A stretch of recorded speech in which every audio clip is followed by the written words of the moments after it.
Channel के सभी viewers को स्वतंत्रता दिवस की हार्दिक शुभकामनाएं। नमस्कार दोस्तों, स्वागत है आपका यूट्यूब चैनल एबीटेक में। आज है 15 अगस्त 2021 और जान लेते हैं आज की महत्वपूर्ण खबरें। सबसे पहली जो अपडेट है वो असिस्टेंट प्रोफेसर भर्ती को लेकर के है। असिस्टेंट प्रोफेसर भर्ती में जो है जवाब तलब किया गया था और इसके लिए जो है एक बड़ी अपडेट ये है कि जो भी पर्यावरण विज्ञान में अभ्यर्थी हैं, ठीक है, जो पास आउट है नेट पर्यावरण विज्ञान से, उनको हाईकोर्ट ने बॉटनी और जूलॉजी विषयों में असिस्टेंट प्रोफेसर के रूप में चयन होने के लिए, शामिल होने के लिए उनको हकदार माना है। कोर्ट ने कहा कि न्यायहित में याची चयन में अनंतिम रूप से उपस्थित होने के हकदार हैं। और आगे लिखा है कि कोर्ट ने सभी विपक्षी पक्षकारों को जवाबी हलफनामा दाखिल करने के लिए 3 सप्ताह और उसके बाद प्रत्युत्तर हलफनामा दर्ज करवाने के लिए याचिकाओं को 1 सप्ताह का समय दिया गया है। तो कुल मिलाकर के एक अच्छी अपडेट ये है कि पर्यावरण विज्ञान के जो अभ्यर्थी हैं उनको अनंतिम रूप से बॉटनी और जूलॉजी में आवेदन करने का एक तरीके से असिस्टेंट प्रोफेसर बनने का मौका दे दिया है। बात करेंगे यूपीटीटी नोटिफिकेशन को लेकर के। दोस्तों, यूपीटीटी नोटिफिकेशन को लेकर के एक बड़ी अपडेट आ रही है। अब जो अपडेट मिल रही है उस अपडेट के अनुसार जो आपका यूपीटीटी का जो नोटिफिकेशन है वो अगस्त में ना आकर के सितंबर में आने की सूचनाएं मिल रही हैं। ठीक है, अभी तक उम्मीद थी अक्टूबर में परीक्षा है, इसलिए ये कयास लगाया जा रहा था कि जो नोटिफिकेशन है आपका अगस्त लास्ट तक आ जाएगा, लेकिन प्राप्त सूचना के अनुसार अब जो यूपीटीटी का नोटिफिकेशन है आपका सितंबर में आएगा और जो परीक्षा है आपकी वो अक्टूबर के लास्ट में ना होकर के अब नवंबर के फर्स्ट वीक में होने की सूचनाएं मिल रही हैं। ठीक है दोस्तों, आपको नोटिफिकेशन का इंतज़ार नहीं करना है, अभी से अपनी यूपीटीटी की पूरी तैयारी करना है। तो इसके लिए चच्चू पब्लिकेशन द्वारा प्राइमरी स्तर के लिए जो देखिए बहुत अच्छी बेहतरीन बुक जारी की गई है। 3000 से ज़्यादा इसमें चैप्टर वाइज मॉक टेस्ट आपको मिल जाएंगे, प्रीवियस क्वेश्चंस मिल जाएंगे और इसमें जो है आपको विश्लेषण चार्ट भी दिया गया। संपूर्ण सिलेबस जो है आपका पाठ्यक्रम के अनुसार कवर किया गया है। जैसे यहाँ पर नीचे आएंगे तो यहाँ पर आपको हर विषय का विश्लेषण चार्ट मिल जाएगा कि किस टॉपिक से किस साल कितने कितने क्वेश्चन पूछे गए हैं, इससे कौन से टॉपिक्स इंपॉर्टेंट है, उन सब चीज़ों को करने में आपको बहुत ही मदद मिलेगी। गाइड बुक के अलावा इनकी अलग अलग बुक भी आती हैं। चैप्टर देखिए यहाँ पर अलग अलग बुक भी हैं, इसके अलावा प्रैक्टिस सेट भी आती हैं। तो आपको अपनी ज़रूरत के अनुसार जो भी लेना है आप लोग ले सकते हैं। इन सभी बुक्स को आप लोग ऑनलाइन और ऑफलाइन अब दोनों तरीके से परचेज कर सकते हैं। नज़दीकी बुक स्टॉल में आपके मिल जाएंगे और ऑनलाइन परचेज करने के लिए जो लिंक है इसी वीडियो के डिस्क्रिप्शन बॉक्स में दिए गए हैं। बात कर लेते हैं जूनियर एडेड हाई स्कूल शिक्षक भर्ती कोर्ट अपडेट को लेकर के। दोस्तों, आप लोग जानते होंगे 50% का मामला जो कोर्ट में चल रहा है, तो अभी 2-3 दिन पहले ही जो कोर्ट में सुनवाई हुई थी और यहाँ पर सरकार ने अपना जो काउंटर है वो सबमिट कर दिया है 50% मामले को लेकर के। सरकार का क्या कहना है, पूरी सरकार ने लिखित रूप से जानकारी जो है काउंटर लगा दिया है। अब जो कोर्ट ने अभ्यर्थियों को 2 हफ्ते का समय दिया है, 2 हफ्ते का अभ्यर्थियों को समय दिया गया है। जो अभ्यर्थी अपना काउंटर लगाएंगे, रिजॉइंडर लगाएंगे, ठीक उसके बाद इसकी सुनवाई होगी। तो फिलहाल अभी तक इसकी कोई डेट नहीं लगी है, 2 हफ्ते का समय दिया गया है। जैसे ही कोई डेट लगती है, जैसे कोई अपडेट आता है तो हम आपको चैनल के माध्यम से ज़रूर सूचित करेंगे। रही बात एग्ज़ाम को लेकर के, दोस्तों एग्ज़ाम के लेकर के भी कोई भी डेट नहीं आई है। अक्टूबर में इसका एग्ज़ाम होना था, लेकिन उस डेट को फिलहाल चयन जो है सरकार ने उस प्रस्ताव को वापस कर दिया, खारिज कर दिया। फिलहाल अक्टूबर में अभी इसका एग्ज़ाम होने की कोई भी सूचना नहीं है। जो भी सूचना होगी आपको चैनल के माध्यम से सारी अपडेट प्रोवाइड की जाएगी। बढ़ते हैं अगली अपडेट की तरफ। यहाँ पर रेलवे भर्ती एनटीपीसी को लेकर के एक बड़ी अपडेट आ चुकी है। यहाँ पर देखिए नोटिस जारी हो चुकी है और ये नोटिस है आपका आंसर की और ऑब्जेक्शंस को लेकर के। आप लोग जानते हैं रेलवे भर्ती के जो एग्ज़ाम हुए थे एनटीपीसी के 28 दिसंबर 2020 से एग्ज़ाम आपके शुरू हुए थे और ये आपके 31 जुलाई 2021 तक एग्ज़ाम चले हैं। बीच में कोरोना के कारण जो एग्ज़ाम है वो ठप रहे थे। तो कुल मिलाकर के जितने भी एनटीपीसी के एग्ज़ाम हुए उनकी सबकी आंसर की जो आपकी अवेलेबल होने वाली है। कब से आंसर की अवेलेबल होगी? तो लिखा है कि weaving of question paper responses screen 16/8/2021 यानी 16 अगस्त रात 8 बजे से आप लोग आंसर की को देख सकते हैं। ठीक है, और उसमें रिस्पॉन्स वगैरह अपना सारा कुछ चेक कर सकते हैं। अगर किसी उत्तर में आपको आपत्ति है तो आप लोग 18 अगस्त रात 8 बजे से उसमें आपत्तियां दर्ज करवा सकती हैं, और आपत्तियां दर्ज कराने की जो लास्ट डेट रहेगी वो 23 अगस्त 2021 रात 12 बजे तक रहेगी। ठीक है, आपत्तियां दर्ज कराने के लिए आपको प्रति प्रश्न जो 50 रुपये का भुगतान भी करना होगा, तभी आप आपत्तियां दर्ज कराएंगे। अगर सपोज करो आपको 10 क्वेश्चन पर आपत्तियां दर्ज करानी है तो आपको 500 रुपये का भुगतान करना होगा, 50 रुपये प्रति प्रश्न की दर से। ठीक है, तो ये हो गई रेलवे को लेकर के अपडेट। इसकी सारी सूचनाएं जो हमारी वेबसाइट governmentjobcenter.com पर मिल जाएगी, वहाँ से जाकर के आप लोग अपनी आपत्तियां दर्ज करवा सकते हैं। इसके साथ ही इस समय जो रेलवे की फीस रिफंड की वापसी की प्रक्रिया चल रही है, आप लोग वेबसाइट विजिट करें governmentjobcenter.com, वहाँ पर आप लोग जो फीस रिफंड का प्रोसेस है उसको फॉलो करके जो आप अपना फीस रिफंड प्राप्त कर सकते हैं।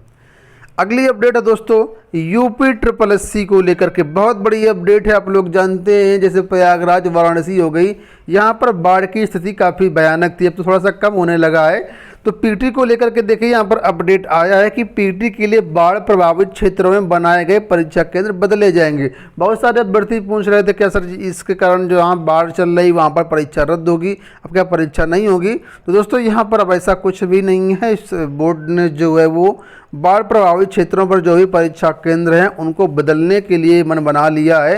देखिए यहाँ पर लिखा हुआ है कि उत्तर प्रदेश अधीनस्थ सेवा चयन आयोग समूह के खाली 30,000 पदों पर भर्ती के लिए 24 अगस्त को आयोजित होने वाली प्रारंभिक अर्हता परीक्षा के लिए बाढ़ प्रभावित क्षेत्रों में बनाए गए परीक्षा केंद्र को बदलने का फैसला लिया है। आयोग ने जिलाधिकारियों से ऐसे परीक्षा केंद्रों को सोमवार तक बदलने की सूचना उपलब्ध करवाने के लिए कहा है, सोमवार यानी 16 अगस्त तक। इसके बाद 17 अगस्त तक प्रवेश पत्र को ऑनलाइन देने की तैयारी है। तो 17 अगस्त तक जो आपका प्रवेश पत्र है वो जारी कर दिया जाएगा। वहीं पर यह प्रवेश पत्र की जो सूचना है आपको अपने मोबाइल नंबर पर SMS के द्वारा मिल जाएगी। यूपी ट्रिपल एससी को लेकर के एक और अपडेट आ चुकी है। आप लोग जानते हैं यूपी ट्रिपल एससी में जो परीक्षाएं हैं आपकी वो जिलों वाइज तो होंगी, लेकिन क्या है जो ज़्यादातर अभ्यर्थी हैं, ज़्यादातर क्या सभी अभ्यर्थियों के परीक्षा केंद्र पड़ोसी जिले में दिए गए। ऐसा ही टीजीटी में होना चाहिए, लेकिन ये बात टीजीटी में फॉलो नहीं की गई। टीजीटी में सभी अभ्यर्थियों के जो परीक्षा केंद्र उन्हीं के ज़िले में प्रोवाइड कर दिए गए, लेकिन यूपी ट्रिपल एससी कम से कम कुछ अच्छा काम कर रहा है। जितने भी अभ्यर्थी उनके उस जिले में परीक्षा केंद्र नहीं बन गए बल्कि पड़ोसी जिलों में परीक्षा केंद्र बनाए जाएंगे। लेकिन यहाँ पर एक अपडेट ये भी दिया है कि विकलांग जो अभ्यर्थी हैं और जो महिला अभ्यर्थी हैं उनके लिए जो परीक्षा केंद्र है जिलों में ही बनाए जाने की तैयारियां जो हैं चल रही हैं। अब देखिए यहाँ पर लिखा हुआ है कि समूह ग की प्रारंभिक अर्हता परीक्षा के लिए पॉलीवाल समिति की कई सिफारिशों को लागू करने जा रहा है। आयोग ने पूरी भर्ती प्रक्रिया को विकेंद्रित करते हुए 4 एजेंसियों को सौंपा इसकी पूरा, और इसके अलावा पीटी पूरी तरह CCTV की कैमरे की निगरानी में होगा। जो आपकी परीक्षा हो रही है यूपी ट्रिपल एससी इसमें 4 एजेंसियों को लगाया गया है, अलग अलग काम के लिए अलग अलग एजेंसियों को लगाया गया है ताकि धांधली वगैरह यहाँ पर कम हो पाए। देखिए लिखा है कि आयोग ने पारदर्शी व जवाबदेह भर्ती प्रक्रिया के लिए प्रश्न पत्र के लिए अलग एजेंसी है, परीक्षा केंद्रों के लिए अलग एजेंसी है, सुरक्षा CCTV कैमरे के लिए अलग एजेंसी है, स्कैनिंग संबंधी व्यवस्थाओं के लिए अलग एजेंसियां हैं। ठीक है, तो इस तरीके से जो है 4 जो एजेंसी अलग अलग लगाई हैं अलग अलग काम के लिए। प्रत्येक परीक्षा केंद्र पर कंट्रोल रूम होगा जहां से प्रत्येक कक्ष व गैलरी की गतिविधियों पर CCTV कैमरे से निगरानी रखी जाएगी। इसके अलावा लिखा है कि केंद्र का जो कंट्रोल रूम होगा केंद्राध्यक्ष के पास होगा, और लखनऊ में भी जहां जो ट्रिपल एससी के कर्मचारी रहेंगे वहां से भी जो है एक कंट्रोल रूम बनाया जाएगा, और वहां से भी सभी केंद्रों पर जो निगरानी है वो की जाए। कुल मिलाकर के देखा जाए तो टीजीटी से अच्छी व्यवस्था जो यूपी ट्रिपल एससी कर रहा है, सारी चीज़ें यूपी टीजीटी में लागू होती तो जितनी व्यापक स्तर से धांधली हुई है वो ना देखने को मिलती। कुल मिलाकर के परीक्षा जो है 75 जिलों में करवाई जा रही है और 2500 केंद्र इसमें बनाए जाने की तैयारी चल रही है। ठीक है, संस्कृत विद्यालयों में भर्तियों को लेकर के देखिए अपडेट आ चुका है कि विभिन्न जिलों से जो है इसमें संस्कृत विद्यालय में भर्तियां प्रारंभ हो चुकी हैं। प्रयागराज में देखिए लिखा है कि जिले के संस्कृत विद्यालयों में लंबे समय से शिक्षकों के पद पर खाली रहे, शिक्षकों की कमी के चलते पठन पाठन भी प्रभावित हो रहा था। इससे देखते हुए जल्दी इन विद्यालयों में संविदा पर 80 शिक्षकों की तैनाती की जाएगी। यह शिक्षक पूर्व मध्यमा और उत्तर मध्यमा के विद्यार्थियों को पढ़ाएंगे। तो विभिन्न जिलों में संस्कृत की भर्ती प्रक्रिया शुरू हो चुकी है। अगर आप इसमें इंटरेस्टेड हैं तो अपने जिले के DIO ऑफिस से संपर्क करें। इसमें जो आपको वेतनमान मिलेगा वो देखिएगा, पूर्व मध्यमा के लिए 12,000 रुपये मिलेगा और उत्तर मध्यमा के लिए 15,000 रुपये मानदेय के रूप में दिया जाएगा। तो कुल मिलाकर के संविदा के आधार पर भर्तियाँ हो, जिले के DIO ऑफिस से संपर्क करें। आप लोगों को सारी चीज़ें वहाँ से पता चल जाएंगी। उत्तर प्रदेश के भदोही जिले से आंगनवाड़ी मिनी आंगनवाड़ी कार्यकर्ताओं की भर्तियां आ चुकी हैं। यहाँ पर आप लोग देख सकते हैं सभी जिलों परियोजनाओं से ब्लॉक से जितने भी पद खाली हैं उसके बारे में यहाँ पर पूरी अपडेट दी गई है। तो अगर आप इसके लिए इंटरेस्टेड हैं तो आप लोग यहाँ पर जो है balvikas.up.gov.in इस वेबसाइट पर जाकर के सारी डिटेल्स प्राप्त कर सकते हैं और आवेदन वगैरह कर सकते हैं। ITI को लेकर के अपडेट है कि ITI में आवेदन की जो तिथि है बढ़ा दी गई है। लेकिन दिल्ली की 19 औद्योगिक प्रशिक्षण संस्थानों में दाखिले के लिए आवेदन की तिथि बढ़ा दी गई है। इच्छुक विद्यार्थी अब 23 अगस्त तक आवेदन कर सकते हैं। ऑनलाइन सत्यापन 27 अगस्त तक होगा।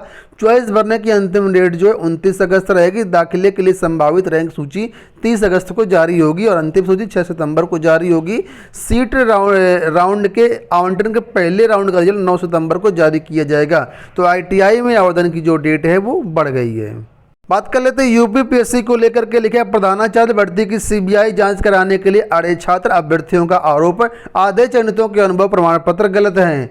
PCS 2018 के तहत प्रधानाचार्य भर्ती GIC के 83 पदों पर हुई भर्ती विवाद के बाद थमने का नाम नहीं ले रहा है।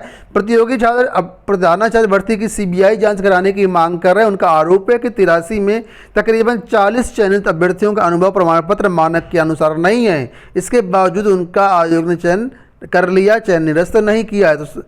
तो आप लोग जानते होंगे जो है प्रधानाचार्य भर्ती का संशोधित रिजल्ट जारी किया गया, तो उससे भी छात्र संतुष्ट नहीं है और अब संशोधित परिणाम को लेकर के प्रतियोगी सवाल उठा रहे हैं और जो है CBI जांच कराने की मांग कर रहे हैं।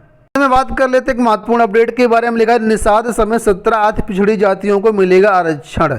पिछड़े और अति पिछड़ों को अपने पाले में लामबंद करने के विपक्षी दलों के प्रयासों का करारा झटका लग सकता है। पूरी संभावना है कि 2022 के विधानसभा चुनाव से पहले भाजपा की केंद्र सरकार और राज्य सरकार जो है निषाद की उपजातियों से 17 अति पिछड़ी जातियों को अनुसूचित जाति में शामिल करने के प्रस्ताव को मंजूर कर दें। शनिवार को दिल्ली के भाजपा के राष्ट्रीय अध्यक्ष JP नड्डा और गृह मंत्री अमित शाह से मुलाकात में निषाद पार्टी के अध्यक्ष डॉक्टर संजय निषाद और उनके पुत्र व सांसद प्रवीण निषाद को यह आश्वासन मिल चुका है। तो कुल मिलाकर के जो 17 जातियां हैं निषादों की, निषाद सहित, उनको अब SC में शामिल होने का यहाँ पर मौका मिल सकता है। देखिए ये है निषादों की 13 उपजातियाँ। तो ये निषादों की 13 उपजातियाँ, इनको भी SC में शामिल किया जा सकता है। इसके अलावा अन्य भी जो जातियाँ उनको भी SC में शामिल किया जा सकता है। तो ये हो गई दोस्तों आज की सारी अपडेट। आशा करते हैं वीडियो पसंद आया होगा। फिलहाल इस वीडियो में इतना ही। धन्यवाद।